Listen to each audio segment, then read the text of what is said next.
Good morning, traders. Steve Ganz here with the weekend update and trade report. I am reporting from Mexico, so down here on an anniversary trip, but wanted to make sure we got all these updates done. These are the current open positions, and this one, of course, is doing quite well. Possibly later this week, I'll look at rolling this right wing up. This one, the rut, rut's showing a lot of power here. I'd like to not have to adjust this trade again if I can avoid it. The dip in the T0 line isn't quite as dramatic as it's showing right here. The markets are closed because, of course, it's Sunday, but that is of some concern on this trade. So I'll take a look at this one, and I don't know if this will need attention this week or not. Again, it's almost a month out before expiration. This trade's looking fine. Again, it does have upside risk on it, which has been a problem with trades recently, but that's quite a ways up here. That's up at 520 in the SPY, and there are ways to fairly easily adjust this, particularly since there's a month and a half left on this trade. And then this is the Apple trade. Now, in retrospect, it might have been better. Well, no doubt about it. It would have been better to wait until Friday to enter this trade. It would have taken in more premium because it did dip a little bit further. But if you remember when I entered this trade, I mentioned that it wouldn't surprise me if Apple dipped down to around 175 or so. And I'm not sure, I got mixed feelings. Personally, I might actually add to the position then. I'm going to share in this weekend's weekend update, I'm going to share a link to a YouTube video from a person that I think's done a good job of following Apple. And you can hear from them what some of their thoughts are on Apple's move into the AI arena. Obviously, everybody has to make their own best judgments on a given position. As I told you going in, am an Apple bull at this point, and I am trading Apple with that bullish premise, hence the type of trade I have on here.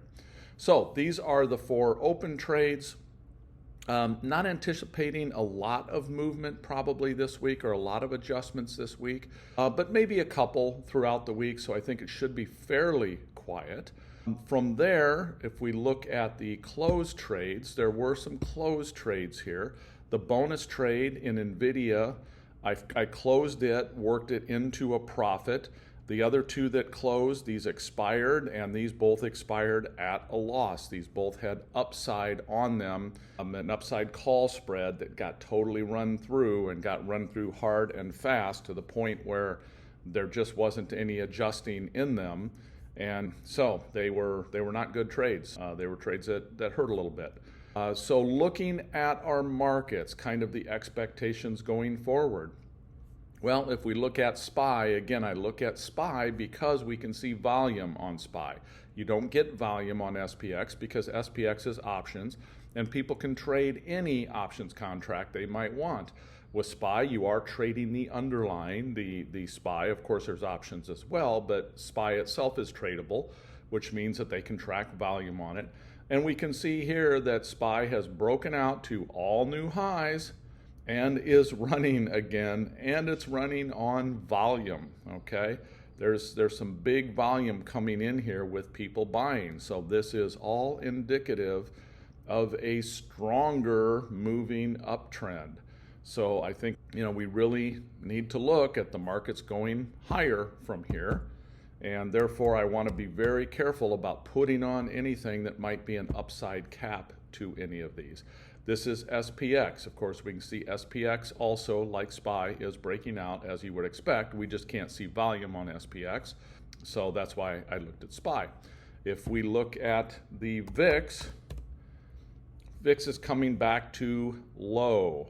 That also indicates a low VIX means there's not really any fear in the market right now. People are not buying insurance. So people are seeing these breakouts and these bullish moves as probably being sustainable, of course, barring any odd news events, things along those lines. And then we take a look at RUT, and RUT is coming right up to the top of its trend line.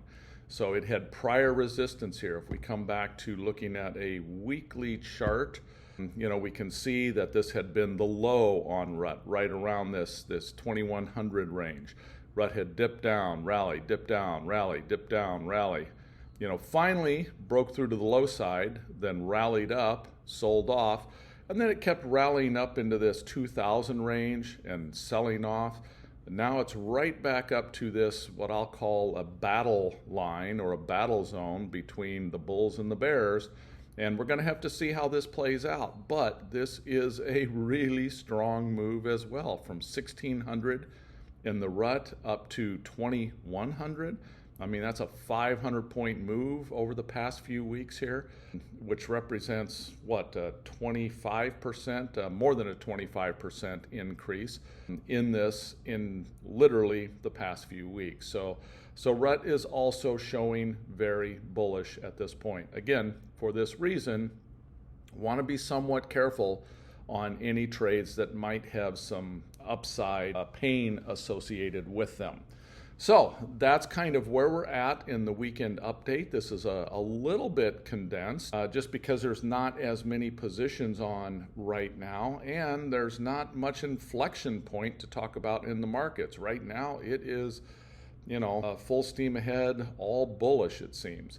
So I will put in the information down below, I will put a link to that video I was talking about on Apple so people can see that. And then I will also share just some summary of last week's events and any events coming up this next week that might impact market movements, etc. So with that, I will wrap up, everyone. Take care. I'll be back home later this week, and we'll see you next weekend from the home office. Take care.